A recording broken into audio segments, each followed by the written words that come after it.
There was a young blind woman selling apples in an airport, 75 cents, and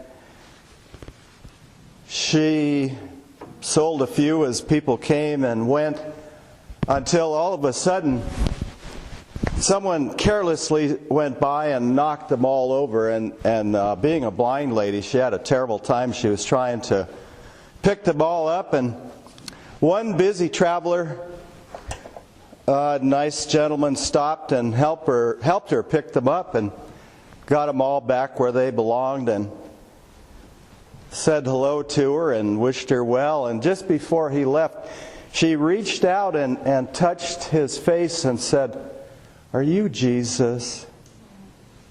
And he thought, wow, definitely not. But he said, "I'm just glad to help you." And he was, despite his humility, he was Jesus for her that day. Jesus has a face. He probably didn't look exactly like this, and for you listening by recording, I'm holding our baby Jesus from the manger, and you can tell I'm a man. I don't hold him very well, but anyhow, his head kind of moves around.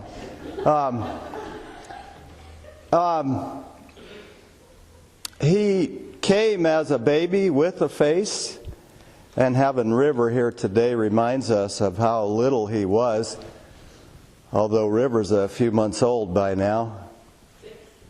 6? And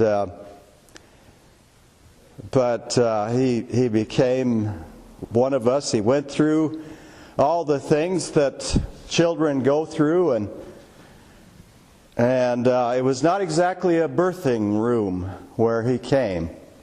And as I mentioned last night, I was raised on a farm, and a manger is not exactly a pretty place to be born, with hardly any of the wonderful things that you'd find in a birthing room anywhere today, in this country anyway. But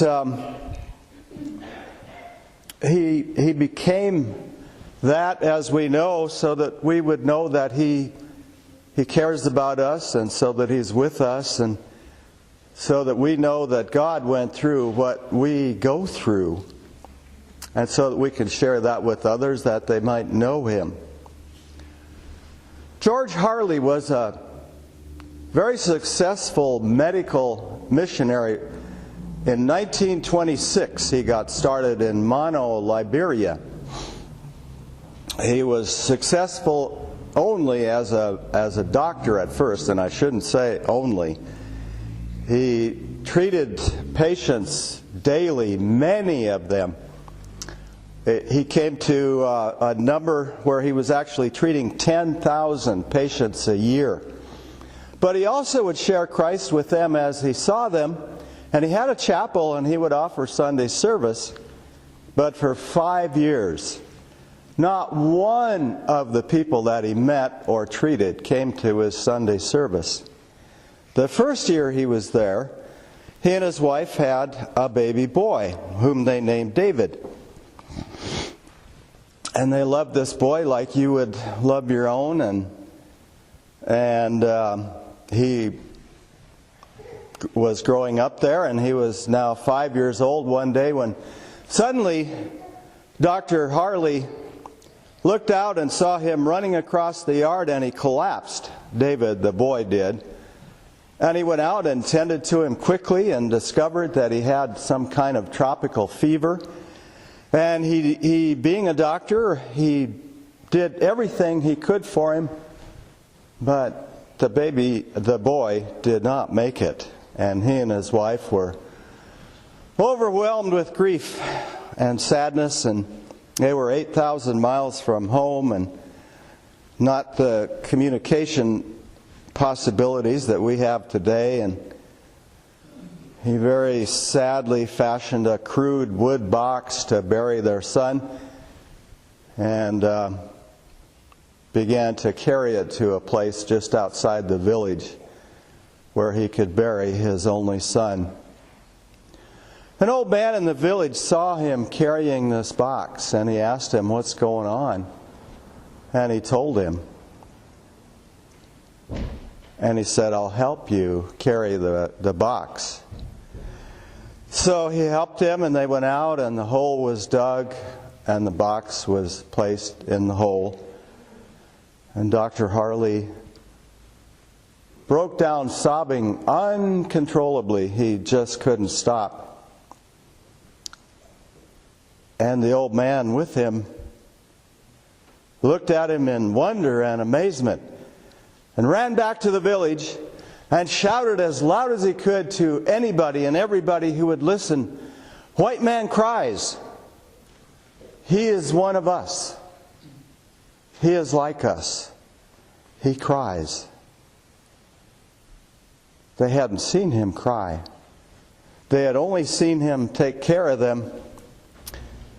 And that night, everybody in the village took turns coming to share their love with Dr. Harley and his wife. And the next Sunday, they were all at the chapel service for Sunday service. And records showed that he had many, many converts, and many got saved after that. God had a face, and the face of his followers was very sad that day. But as they shared their sadness and their sorrow, others came to know him. And so it is with us. It's always our hope to have joy and peace and love and good stuff to eat on Christmas Day, and probably most, if not all of us, will. Although I talked to one young man earlier this morning who spent the night out on the street last night, and Alex is his name, and I pray for him that he will find some place welcoming today. And God's face, the face of that others will see of you today, may help them to know him, or you may recognize him in the face of others who are sorrowing or sad, who have needs. And it's our opportunity to not only be the face of Jesus, but to recognize him in others who sorrow and are hurting and who have needs. He came not only to save us and to take us to heaven, for sure, the most important thing he did, but also to make himself known to others, usually through people and through us, through you and me and others who believe. And for you who are listening by recording, we'll offer you a moment here very shortly to make yourself known to him and let him be known to you, to be the face of Jesus in your world in the confession of faith. Excuse me. For we are saved by faith, and all who call on the name of the Lord shall be saved. And we affirm that in our creed coming up. Excuse me. But before that, we'll sing, "O Come All Ye Faithful," number 45.